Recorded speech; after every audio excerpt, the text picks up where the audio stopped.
Vamos a estar viendo todo este capítulo, Jueces capítulo 6. Lo voy a leer en la versión de la NBLA, pero todo el mensaje va a estar con la Reina Valera, los versículos que los vamos a nombrar. Solo al inicio, estos primeros 6 versículos, vamos a leer en la versión de la NBLA. Y dice así: entonces los israelitas hicieron lo malo ante los ojos del Señor, y el Señor los entregó en manos de Madián por 7 años. Y el poder de Madián prevaleció sobre Israel por causa de los madianitas.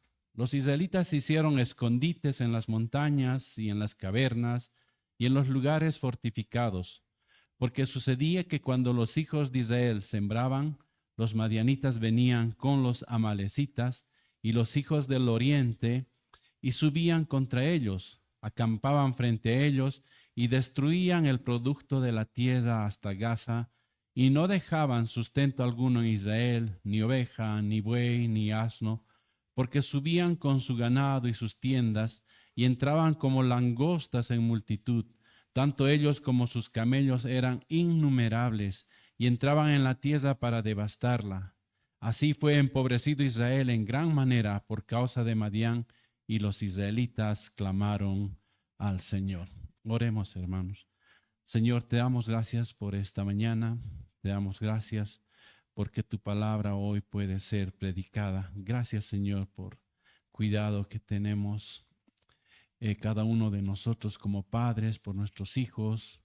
Gracias, Señor, por esta tu iglesia, por cada uno de tus hijos que hoy están reunidos. Te rogamos, Señor, que nuestro clamor sea escuchado por ti, que nuestras oraciones, Señor, sean escuchadas por ti. Te rogamos, Señor, que tú nos enseñes a vivir en obediencia y nos guíes, Señor, en tus caminos. Gracias, Señor, por este tu mensaje. Pedimos, Señor, tu dirección, tus palabras. Y gracias, Señor, por todo. En el nombre de Jesucristo, tu Hijo amado, te rogamos. Amén.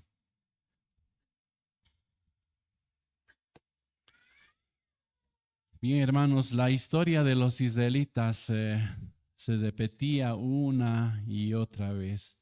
Era así como un círculo vicioso, ¿no? Los israelitas hacían lo malo ante los ojos de Jehová, y cuando ya la opresión era tan fuerte, clamaban al Señor. El Señor les enviaba un libertador y estaban en paz durante unos años, y luego volvían a apartarse del Señor. Y así que esa era la historia del pueblo de Israel. Y esta historia se resume muy bien en el capítulo 2 de Jueces, de los versículos 1 al 23. Ahí podemos encontrar todo esto. Hacían lo malo, clamaban, Dios enviaba el libertador, vivían en paz y luego se apartaban de nuevo. Este capítulo 2 es interesante, y como resumen, ahí podemos ver que el pueblo tenía un pacto con Dios que Dios jamás iba a invalidar. Dios había hecho con ellos un pacto, pero había una condición, y esa condición era que ellos no podían mezclarse con la gente de la tierra prometida a la cual le estaba llevando el Señor. Ellos tenían que haber derribado los altares a todos esos dioses falsos que había en esa tierra, pero lamentablemente no habían hecho caso a la voz de Dios. Y por eso estos pueblos no iban a ser echados jamás de esa tierra. Esos pueblos iban a quedar a vivir con ellos. Y era como si recibieran un castigo, así como latigazos en la espalda, ¿no? El pueblo, lo triste era que solo servía, como les decía, cuando había un líder. Eran como ovejas. Cuando había el pastor, estaban bien encaminadas. Pero cuando no estaba el pastor, bueno, se descarriaban y se iban por su lado. Y dice Jueces 2:7, como un resumen, dice: y el pueblo había servido a Jehová todo el tiempo de Josué y todo el tiempo de los ancianos que sobrevivieron a Josué, los cuales habían visto todas las grandes obras de Jehová que él había hecho por Israel. Es interesante el versículo, ¿no? Muertos todos estos líderes, la nueva generación no conocía a Jehová, ni lo que había hecho por ellos.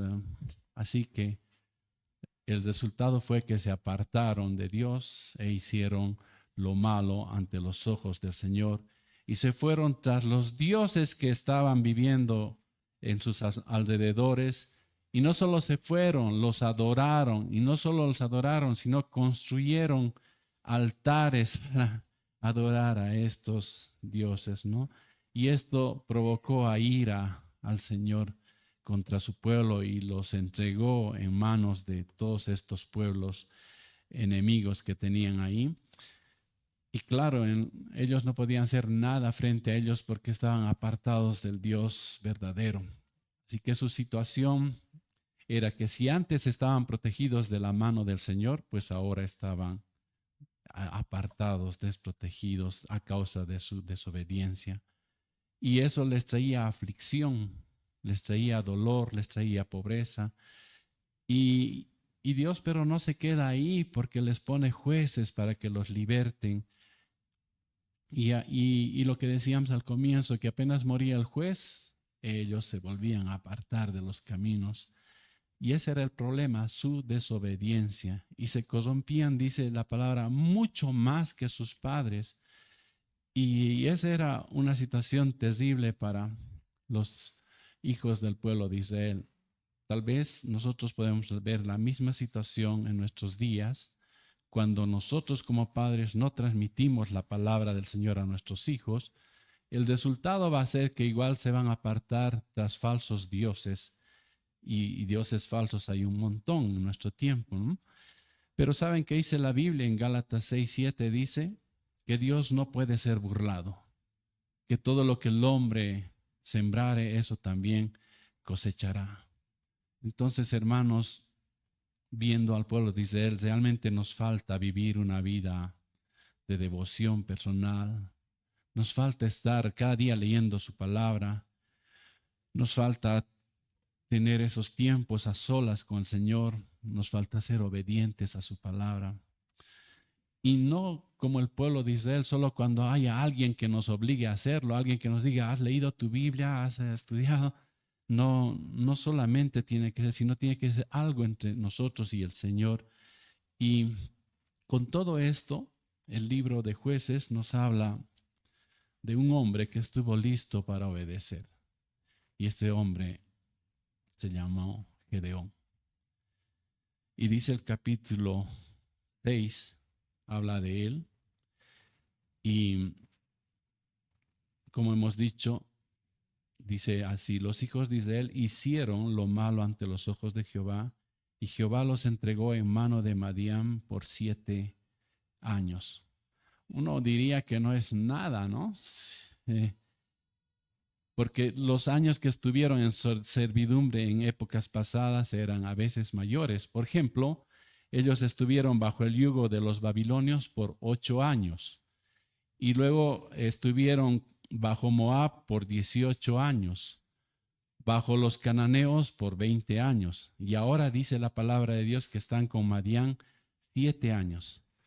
7 años respecto a los años que han estado en opresión, parece que era el más corto, pero dice que la situación era terrible, pues tuvieron que ir a vivir a cuevas, hermanos, ¿se imaginan? Tuvieron que subir a los montes y vivir en cuevas, porque los madianitas destruían sus sembradíos, sus frutos que les daba la tierra, sus animales. Y ellos ya no podían ver, no les dejaban nada que comer, arrasaban con todo, ni siquiera dice la palabra de Dios que sus animales podían salvarse, entonces les quitaban todo. Así que ellos vivían en una situación terrible. Y además dice también este versículo que los madianitas eran como langostas, ¿no? Eran una multitud, eran innumerables. ¿Y quién no se va a atemorizar ante eso? Dice el versículo 5, dice, porque subían ellos y sus ganados y venían con sus tiendas en grande multitud como langostas. Ellos y sus camellos eran innumerables. Así venían a la tierra para devastarla. Su fin de ellos era devastar la tierra. Y el resultado de esa devastación para los israelitas era, pues, como dice el versículo 6, De este modo empobrecía a Israel en gran manera. Por eso la situación de ellos era terrible, era muy difícil, era insostenible. Lo triste es que ningún Dios al cual ellos le estaban siguiendo, ningún Dios de esos con D minúscula, les podía salvar de este trato tan terrible que tenían hecho por los madianitas, ¿no? Así que en esa situación hace que el pueblo de Israel clame a Jehová. Parece irónico, porque después de hacer lo malo ante los ojos de Jehová, ahora no tienen otra opción y se acuerdan que a diferencia de cualquier otro pueblo, ellos tienen al Dios verdadero. Y por eso comienzan a clamar a Dios y le piden que les libre de esa situación. Parece que se tardaron demasiado en clamar, ¿no? 7 años.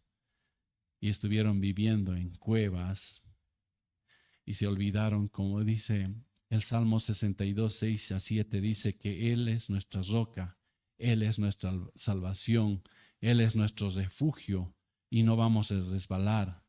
Dice el versículo 7 que en Dios está nuestra salvación y nuestra gloria. En Dios está mi roca fuerte y mi refugio.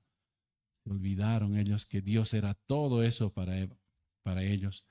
Pero también nosotros cuántas veces hemos estado siguiendo y haciendo las cosas del mundo, confiando en nuestras propias fuerzas, siguiendo a toda clase de cosas que se vuelven nuestros dioses porque ocupan el primer lugar en nuestras vidas. Y cuando la situación es insostenible, recién, al igual que los israelitas, nos acordamos que tenemos a un Dios todopoderoso. Yo creo que nuestra vida es similar al del pueblo de Israel. Cuando estamos en una situación de dificultad, es cuando acudimos al Señor. Y después estamos viviendo bajo nuestras propias fuerzas. Después encontramos cuál era la solución a su problema: clamar y ser escuchado. Los versículos 6 al 10 de este capítulo 6 nos muestran que seguramente los israelitas con sus propias fuerzas hicieron todo lo posible para poder librarse de las manos de los madianitas. Pero ya cuando el miedo llenó sus vidas, cuando la pobreza ha llegado hacia un punto insostenible, ya no tenían nada, pues. Entonces ellos se acuerdan de que eran el pueblo elegido de Dios, que su Dios era todopoderoso, que era el único Dios verdadero, y que en ese momento hace, como les dije hace momentos, lo que debían haber hecho desde el principio: clamaron al Señor. La respuesta de Dios a su clamor, según estos versículos, no se dejó esperar. Fue instantánea. Así que el Señor les envió un varón profeta para decirle a los hijos de Israel lo siguiente. En los versículos 8 al 10 dice: así ha dicho Jehová, Dios de Israel: yo os hice salir de Egipto y os saqué de casa de servidumbre, os libré de mano de los egipcios y de mano de todos los que os afligieron, a los cuales eché de delante de vosotros, y os di su tierra, y os dije: yo soy Jehová vuestro Dios. No temáis a los dioses de los amorreos en cuya tierra habitáis, pero no habéis obedecido a mi voz. Mira, esto no es solo una respuesta al clamor del pueblo de Israel, es también un recordatorio de su olvido, de su desobediencia, de que siempre los cuidó el Señor, aun ellos siendo rebeldes, que lo único que tenían que hacer era obedecer a su voz y no lo hicieron. Y Dios les dice que hace mucho tiempo, con Moisés, con Josué, con los jueces que previamente había enviado el Señor, ellos debían obedecer a su voz y servirle solo a Él. Lo triste es que ellos no lo hicieron, ¿no? Así que por su desobediencia ellos siempre recibían un castigo de opresión por los enemigos que tenían alrededor. Y saben, en este capítulo, en este libro de Jueces, vamos a buscar algunos ejemplos de cómo era su desobediencia, cuál era su castigo Y vamos a mirar el 2:11 de Jueces y dice así, esta es la desobediencia del pueblo. Dice, después los hijos de Israel hicieron lo malo ante los ojos de Jehová y sirvieron a los Baales. Ahí está su desobediencia, ¿no? La raíz de todos sus problemas era la desobediencia. ¿Y cuál fue el castigo del Señor? El 2:15 dice, por donde quiera que salían, la mano de Jehová estaba contra ellos para mal, como Jehová había dicho y como Jehová se lo había jurado, y tuvieron gran aflicción. Y después de eso claman, Dios les envía un libertador. Veamos otra desobediencia de ellos en el 3:7 y dice, hicieron pues los hijos de Israel lo malo ante los ojos de Jehová, y olvidaron a Jehová su Dios y sirvieron a los Baales y a las imágenes de acera. Ahí ya se aumentaron un falso Dios más, ¿no? Y el 3:8, ahí está la respuesta, el castigo del Señor. Y dice, y la ira de Jehová se encendió contra Israel y los vendió en manos de Cusán Risataim, rey de Mesopotamia, y sirvieron los hijos de Israel a Cusán Risataim 8 años. De nuevo, la desobediencia en el 3:12 dice, volvieron los hijos de Israel a hacer lo malo ante los ojos de Jehová, y Jehová fortaleció a Eglón, rey de Moab, contra Israel, por cuanto habían hecho lo malo ante los ojos de Jehová. ¿Cuál fue el castigo? En el 3:14 dice, y sirvieron los hijos de Israel a Eglón, rey de los moabitas, 18 años. El 3:30, pasemos al 4:1, dice, así que fue después de la muerte de Ahod, los hijos de Israel volvieron a hacer lo malo ante los ojos de Jehová, el castigo, y Jehová los vendió en mano de Jabín, rey de Canaán, el cual reinó en Azor, y el capitán de su ejército se llamaba Sísara, el cual habitaba en Jaroset Goim. Sísara es quien tenía 900 carros cesados y había oprimido con crueldad a los hijos de Israel. Y luego en el 5:31, 6:1 dice, así perezcan todos tus enemigos, oh Jehová, mas los que te aman sean como el sol cuando sale en su fuerza, y la tierra reposó 40 años. Miren, 40 años. Y luego dice en el 6:1, los hijos de Israel hicieron lo malo ante los ojos de Jehová. El castigo en el mismo 6:1 y dice, y Jehová los entregó en mano de Madián por 7 años. Ese era el pueblo de Israel. Eso es lo que hacía. Pero Dios tiene ahora un libertador. Los versículos 11 al 16 nos muestran a un hombre. Gedeón está trabajando, está sacudiendo el trigo, dice, pero no en el lugar donde debería hacerlo. A ver, veamos, dice el 6:11, dice, y vino el ángel de Jehová y se sentó debajo de la encina que está en Ofra, la cual era de Joás Abieserita, y su hijo Gedeón estaba sacudiendo el trigo en el lagar para esconderlo de los madianitas. Y el ángel se le apareció y le dijo, Jehová está contigo, varón esforzado y valiente. Así está Gedeón, está trabajando. El trigo se lo hacía a campo abierto, ¿no? Había que sacudir el trigo para que todo se lo lleve, todos esos, las partes que no sirven como las cáscaras, todo se lo lleve el viento. Pero como los madianitas iban y les quitaban todo, este trabajo había que hacerlo a escondidas. Y lo hace, dice la palabra de Dios, que lo hace en el lagar donde se producía vino, donde era un cuarto cerrado, no había viento, y lo hace de poco en poco, porque en campo abierto lo hacían en grandes cantidades y era mucho más fácil limpiar el trigo. Así que esto del trigo había que hacerlo a escondidas, y ahí estaba Gedeón haciendo este trabajo a escondidas. El trabajo era dificultoso.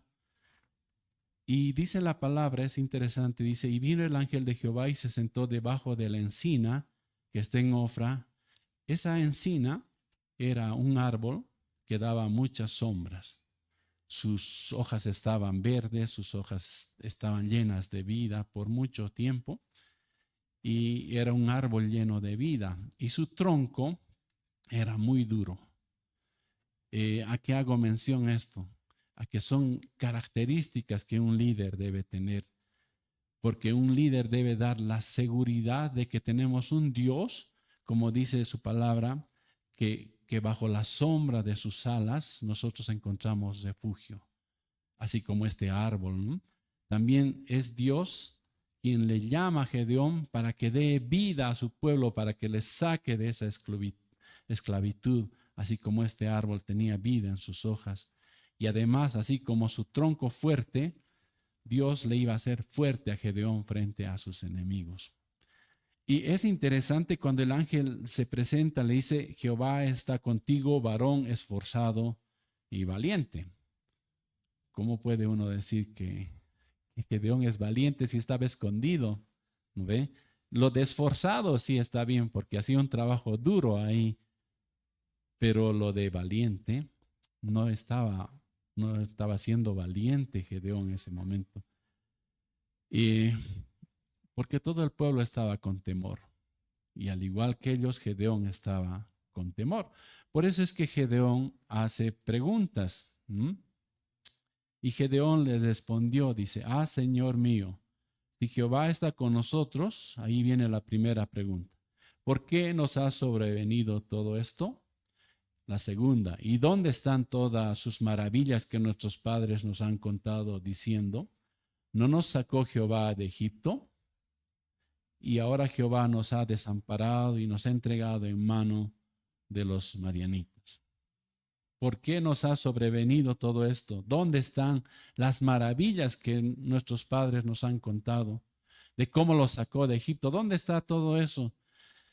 Y también ahí adiciona algo. Gedeón se atreve a decir, y ahora Jehová nos ha desamparado y nos ha entregado en manos de los madianitas. Claro, hemos visto que los desamparó porque la raíz de su problema era la desobediencia. Yo creo que Gedeón sí tenía derecho a hacer estas preguntas, porque habían estado en esa situación 7 años y ahora estaba el ángel de Jehová frente a él, diciéndole, Jehová está contigo. En el versículo 16 dice, Jehová le dijo, ciertamente yo estaré contigo y derrotarás a los madianitas como a un solo hombre. Es Dios mismo diciéndole a Gedeón, varón esforzado y valiente, yo estoy contigo, yo te daré la victoria, yo te he escogido para liberar a mi pueblo del yugo en el que viven. Gedeón está hablando ¿con quién? No es solo un ángel, está hablando con Jesucristo. Gedeón está preguntando por qué les ha sobrevenido todo este mal, porque todas las maravillas que hablaban sus padres hoy ya no las pueden ver. Pero la respuesta es porque el pecado los había apartado. El pueblo de Dios había desobedecido, había abandonado a Dios y el resultado era este. Ellos vivían apartados de Dios.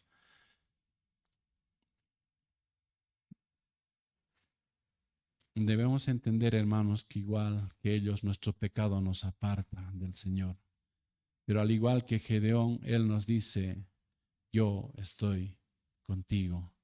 El versículo 14 nos muestra una respuesta de amor, ¿no? Y dice, y mirándole Jehová le dijo, ve con esta fuerza, ve con esta tu fuerza y salvarás a Israel de la mano de los madianitas.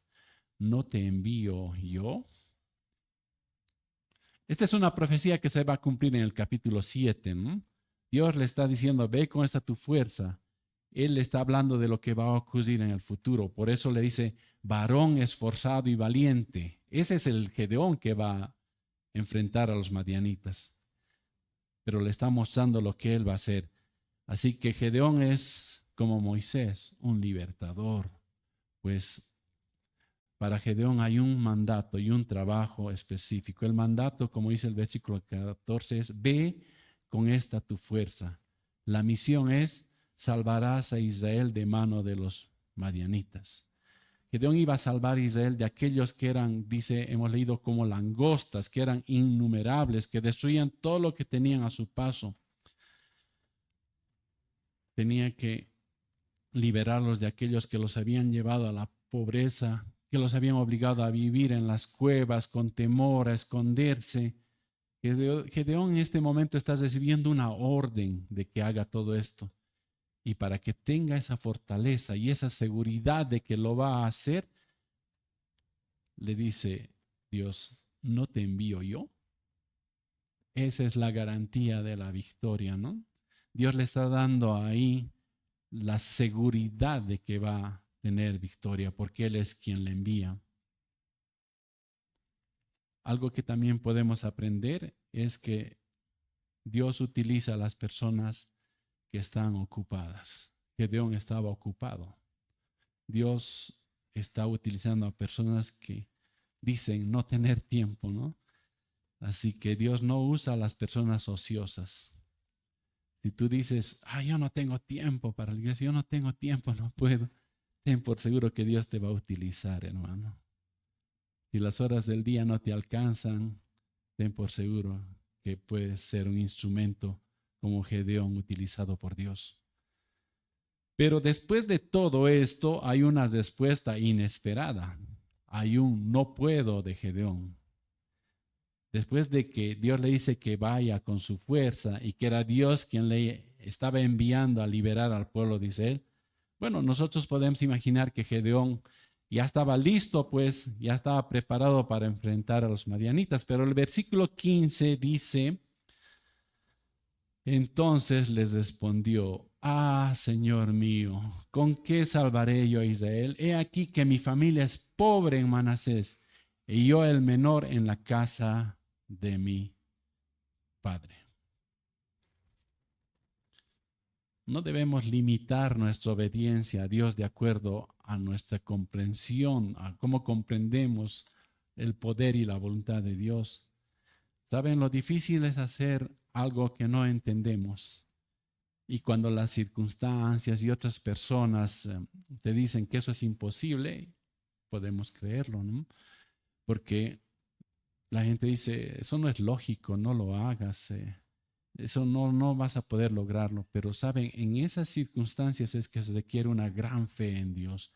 Gedeón estamos viendo que reconoce su incapacidad, su insignificancia. Dice, soy el menor de los hijos. Y el menor de los hijos es el que generalmente no es tomado en cuenta, ¿no? Es el que es dejado a su destino, que crezca solito y ya, ¿no? Pero al igual que David, que era el menor de los hijos, Gedeón es el menor de los hijos y David fue rey de Israel. Ahora Gedeón está en la misma situación, es el menor de la familia, su familia es pobre y por eso Gedeón piensa que no tiene con qué salvar a Israel. Pero saben, él es el elegido, él es el libertador de Israel.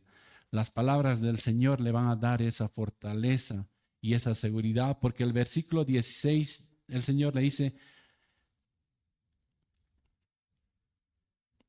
ciertamente yo estaré contigo y derrotarás a los madianitas como a un solo hombre.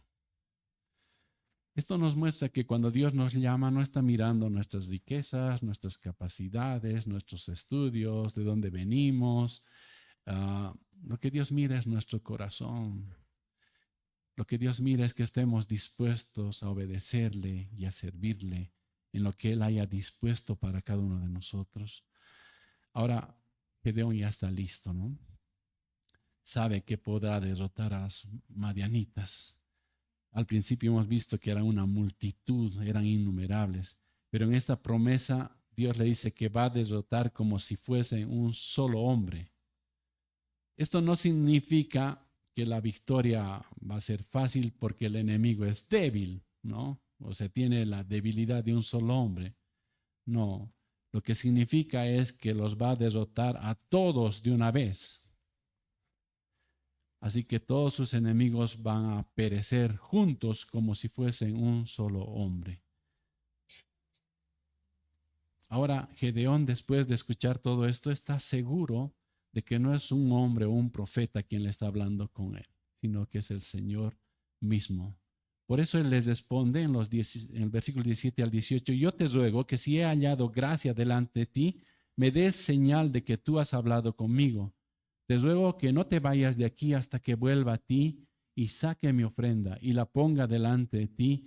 Y él respondió, yo esperaré hasta que vuelvas. Gedeón está pidiendo una señal de que Dios habló con él. Por eso pide que no se vaya hasta que traiga su ofrenda, ¿no?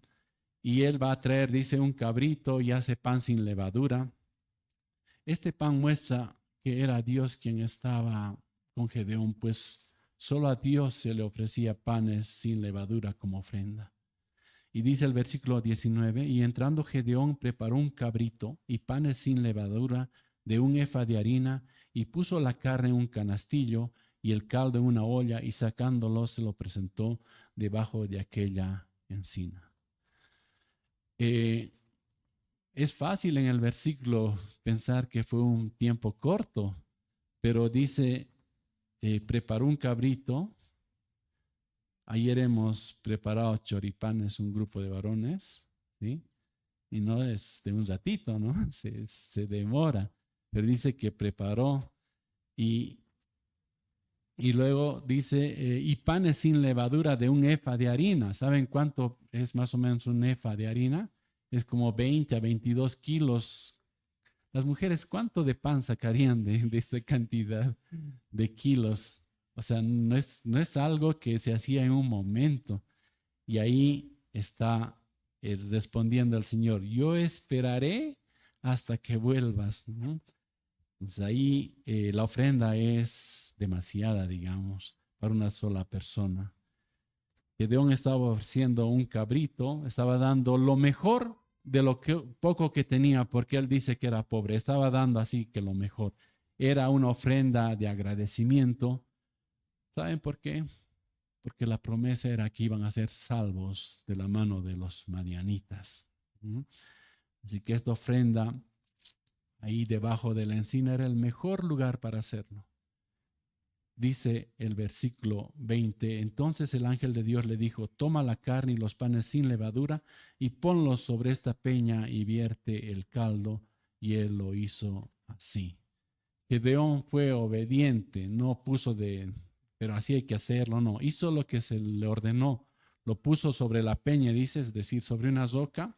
Luego echó el caldo sobre toda la carne, sobre el cabrito, los panes sin levadura, y Gedeón hizo todo tal como fue ordenado.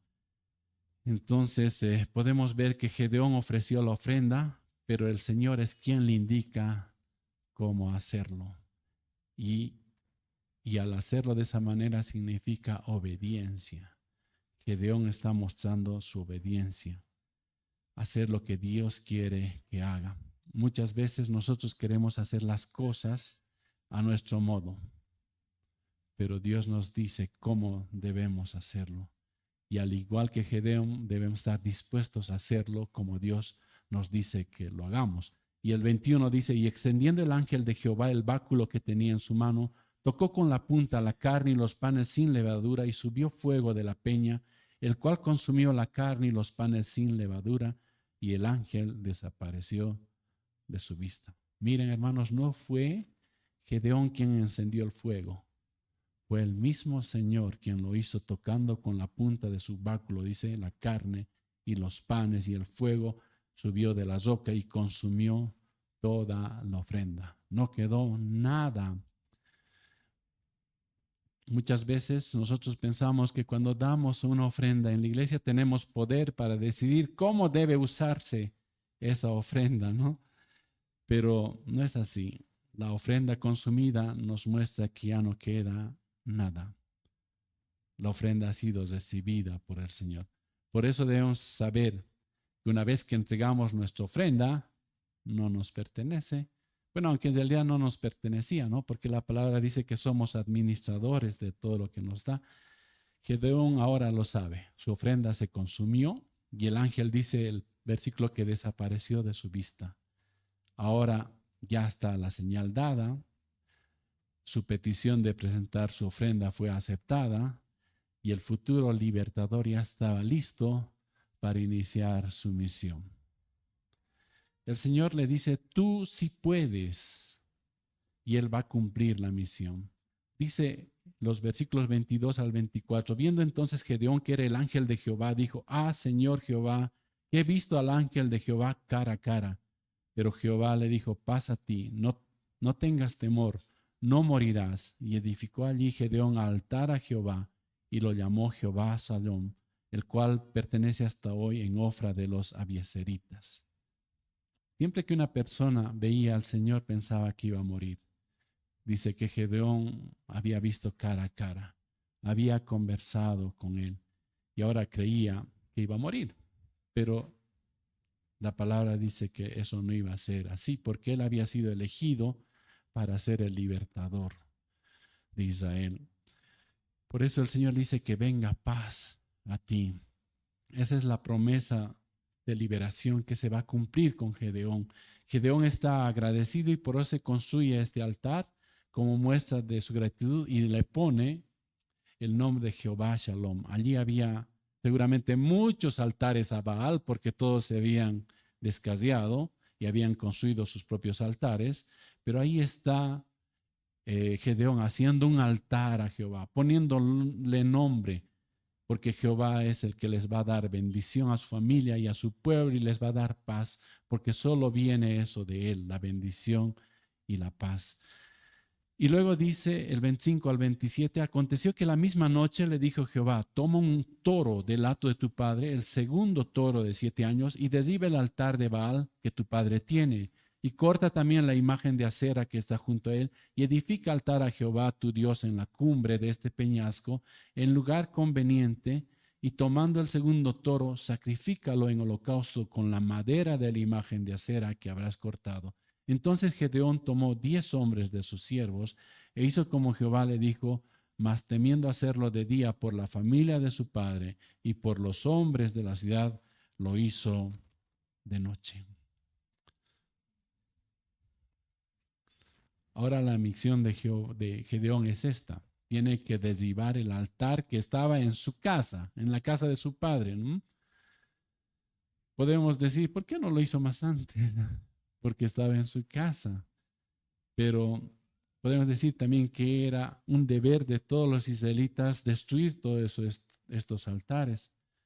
Pero más bien ellos construyeron altares, incluso como nos muestra en su propia casa, ¿no? Su mismo padre y toda su familia tenían un altar a este dios falso llamado Baal. Esto realmente es terrible porque siendo el pueblo de Dios, ellos tenían un altar a un falso dios. Y miren, las indicaciones son claras para restaurar la adoración al Señor. Lo primero que le dice es, toma un toro del hato de tu padre. Pero no le dice el primero, ¿no? Le dice el segundo. ¿Saben por qué le dice el segundo?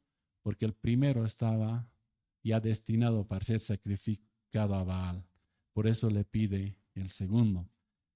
Esto nos enseña a nosotros que no debemos dar las obras, ¿no? Al Señor. Hay que darle las primicias de lo que recibimos. Recuerdo a un pastor que decía que él no iba a aceptar porque en muchas iglesias se pone flores aquí adelante, ¿no ve? Y él decía que no iba a aceptar flores que fueron usadas en un matrimonio el sábado anterior. Porque si querías traer flores, les decía, tienen que ser traídas específicamente para aquí, compradas y traídas. Y no, el matrimonio, ¿qué hacemos con estas flores? Lo llevaremos a la iglesia. No, el Señor quiere las primicias. Hay una canción para los jóvenes que dice, no le darás tus rosas muertas a Jesús. Dale hoy tu corazón, dale hoy tu juventud, dale hoy tus rosas frescas. Eso quiere el Señor. Jóvenes, denle su juventud. Dice el Señor, acuérdate de tu Creador en los días de tu juventud, antes que vengan los días malos. Y digas, no tengo en ellos contentamiento. Hay que darle las primicias de lo que recibimos. Luego le dice, Deshiba el altar de Baal que tu padre tiene. Tu padre mismo había edificado un altar. Seguramente Gedeón lo veía cada día ahí, ¿no? Pero no dijo nada por temor a su familia. Pero ahora tiene una orden, debe destruirlo. Quizás en tu casa hay algo así.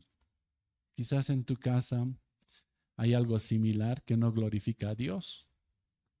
Y al igual que Gedeón, tienes que derribarlo, destruirlo o botarlo. Luego la tercera orden es: corta también la imagen de acera que está junto a él. Esta imagen era así, un palo probablemente cortado en forma de árbol y representaba el árbol de la vida. Pero solo hay vida en Dios. Y este palo debía ser cortado para mostrar que la vida proviene de Dios. Y luego le dice: edifica a Dios altar en la cumbre de este peñasco, en lugar conveniente. Le está diciendo que lo edifique en un lugar visible, ¿no? Que la gente lo vea, no es que esté escondido ahí, sino que la gente lo vea, para que dejen de adorar a Baal y más bien que pidan a Jehová que los libere del yugo madianita. Nuestras casas, hermanos, deben ser altares de oración. Debemos tener un lugar conveniente para adorar a Dios. Recuerdo un amigo que dijo: me he comprado un departamento y ¿sabes qué es lo lindo? Me dijo, y ahora tengo un espacio donde puedo tener un tiempo a solas con Dios. La quinta orden era: toma el segundo toro y sacrifícalo en el holocausto con la madera de acera que habías cortado. Y ya dijimos que el segundo toro era el que no fue ofrecido a Baal, debía ser ofrenda a Jehová, pero la leña debía ser el tronco que representaba para ellos vida y que ahora se iba a extinguir con el fuego, ¿no? Usar ese tronco era decirle a la gente que estaba mal que adorasen a falsos dioses. Era una afrenta directa contra ellos porque Gedeón sabía que Jehová era su Dios y no había otro. Gedeón, obedeció todas estas órdenes y dice la palabra que tomó 10 hombres para que lo ayudasen. Ahí vemos 10 hombres dispuestos, dice la palabra que eran sus siervos, pero que se pusieron a hacer algo que igual los iba a involucrar a ellos. Entonces nos muestra también, aunque sean sus siervos, eran que habían 10 hombres también dispuestos a hacer aquello que estaba apartando al pueblo de Dios. Seguramente se imaginaron cuál iba a ser la reacción de su familia, de los de la ciudad, seguramente, ¿no? Se imaginaron que iba a ser terrible, pero ellos eligieron el mejor horario para hacerlo y fue la noche. Lo que vemos también es que Jehová cumplió al pie de la letra la misión que se le encomendó, destruyó ese altar. Y dice, luego vamos a ver la reacción de la gente y la defensa de su padre. Dice el 28 al 31, por la mañana, cuando los de la ciudad se levantaron, he aquí que el altar de Baal estaba derribado y cortada la imagen de acera que estaba junto a él, y el segundo toro había sido ofrecido en holocausto sobre el altar edificado. Y se dijeron unos a otros: ¿quién ha hecho esto? Y buscando e inquiriendo les dijeron: Gedeón, hijo de Joás, lo ha hecho.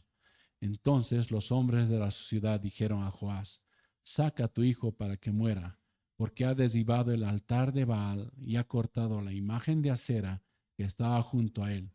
Y Joás respondió a todos los que estaban junto a él: ¿contenderéis vosotros por Baal? ¿Defenderéis su causa? Cualquiera que contienda por él, que muera esta mañana. Si es un Dios, contienda por sí mismo con el que derribó su altar. 2 reacciones vemos, ¿no? Primero, la reacción del pueblo. Fue realmente lamentable, fue vergonzosa. Se suponían que era el pueblo de Dios, pero se convirtieron en idólatras. Se apartaron ellos tras falsos dioses. Estos hombres deberían ser más bien los que tenían que ser destruidos, porque estaban buscando al responsable de hacer algo que realmente los iba a llevar a adorar al verdadero Dios. Seguramente que preguntaron y encontraron a alguno de los siervos y lo amenazaron para que hable quién es el responsable. Y una vez que supieron, fueron para darle muerte. Y la otra reacción es la de Joás, porque cuando le dicen que debe su hijo morir porque había hecho lo que ellos no hicieron, por mucho tiempo ellos ya deberían haber destruido esto. Ellos no buscaron a Gedeón por haber hecho un altar al Señor. Eso no les importó, ni les recordó que eran el pueblo escogido de Dios, sino que querían matarlo más bien por haber destruido el altar que los apartó del Señor, que los apartó de obedecer al Señor. ¿Por qué temían ellos a esos falsos dioses? Porque, bueno, se acostumbraron seguramente a cómo vivían en medio de todo este paganismo y temían ellos más a un Dios muerto que a un Dios vivo. Pero ahí está la segunda respuesta. La sorpresa, podemos decir, fue que aquel que era dueño del altar que estaba destruido ahí salió en defensa de su hijo. No salió en defensa de Baal. Por mucho tiempo seguramente este hombre, Joás, su padre de Gedeón, estaba adorando, sacrificando animales a estos falsos dioses. Pero ahora, en este momento, él debía decidir a quién él debía seguir, ¿no? A quién debía defender, a su hijo o a Baal. Y su decisión no se deja esperar. Sus palabras son claras. Si Baal es Dios, que se defienda solo. ¿Acaso no puede hacerlo? ¿Acaso ustedes tienen que defenderlo? Que lo haga él y muestre su poder. Esto es lo que les dice Joás a cada uno de estos hombres. También no se queda ahí, les desafía a que cualquiera que contienda por Baal, que muera esa misma mañana. Pues él les dice, pues si es un Dios, que contienda pues contra Gedeón. Esto nos muestra que ahora Joás sabe que Baal es un Dios hecho por manos de hombres. Joás sabe que este falso Dios no va a poder hacer nada. Joás sabe que tantos años adorando a una imagen y ahora se da cuenta que perdió el tiempo.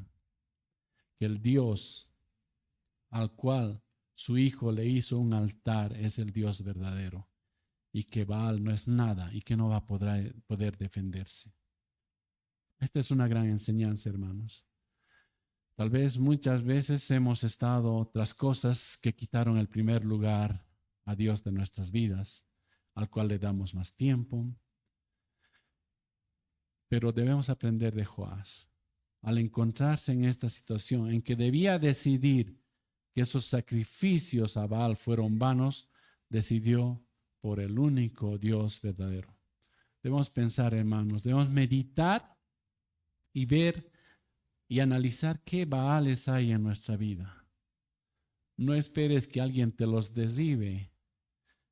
Debemos hacerlo cada uno de nosotros. Y debemos edificar un altar al Señor, al gran yo soy. Dice Jueces 6:32 que aquel día cambiaron a Gedeón de nombre, ¿no? Fue llamado Jeroboal. Dice, esto es contienda Baal contra él por cuanto derribó su altar. Para terminar, hermanos, ¿qué conclusiones encontramos en este relato de Gedeón?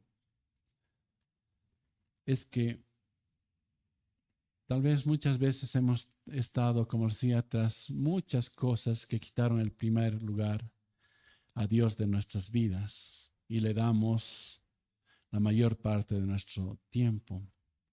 Por eso es importante pensar y meditar qué Baales hay en nuestras vidas. Pueden parecer buenos deportes, juegos, redes sociales, series, películas. No sé, tú puedes imaginar qué es lo que está quitando más tiempo en tu vida, a quién le estás dando más de tu tiempo. Pero el mensaje es que al igual que Gedeón debes derribarlos. Debes hacer un altar al gran yo soy. La otra cosa que aprendemos es que Dios usa a todo aquel que está dispuesto a obedecerle. Ninguna desventaja que tú puedas poner o limitación puede impedir que Dios use a quien está dispuesto a obedecerle. Y nosotros debemos estar dispuestos a obedecerle para cumplir su voluntad, para lo que Él tiene preparado para nosotros. La otra enseñanza para los padres, para nosotros padres, es que cada generación necesita ser enseñada con la palabra de Dios. No podemos decir, en la iglesia me lo van a enseñar a mi hijo. No, la iglesia es tu ayuda, pero es nuestra responsabilidad como padres enseñarles la palabra de Dios, enseñarles a obedecer al Señor. Nosotros como padres tenemos la responsabilidad de entregar el mensaje del Señor a estas generaciones futuras que el Señor nos entregó en cada familia. El pueblo se apartó, dice, porque cambió de generación y ellos no conocían al Dios verdadero. Entonces nuestra tarea es esa, enseñar la palabra del Señor. Tal vez tú digas, yo soy joven y no tengo hijos, pero prepárate para enseñar. Prepárate para enseñar cuando Dios te enseñe hijos. Prepárate para que tú seas obediente a su voluntad. Por ahí tienes un sobrino, por ahí tienes un niño que viene a la iglesia y que te sigue. Prepárate para enseñarlos, porque nuestra generación necesita ser enseñada con la palabra de Dios. Otra conclusión que encontramos es que dirigir nuestra vida a nuestro modo es un error. No podemos ser independientes. Debemos tener una dependencia de Dios. Porque a Gedeón Dios le dijo, yo estoy contigo.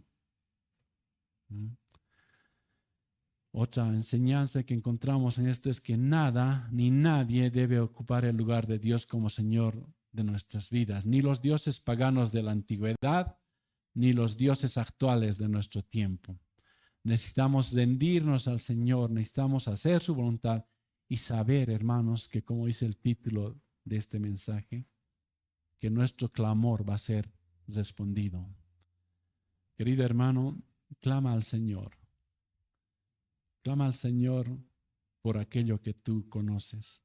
Y vas a escuchar, al igual que Gedeón, como dice su palabra, yo estoy contigo, no te envío yo.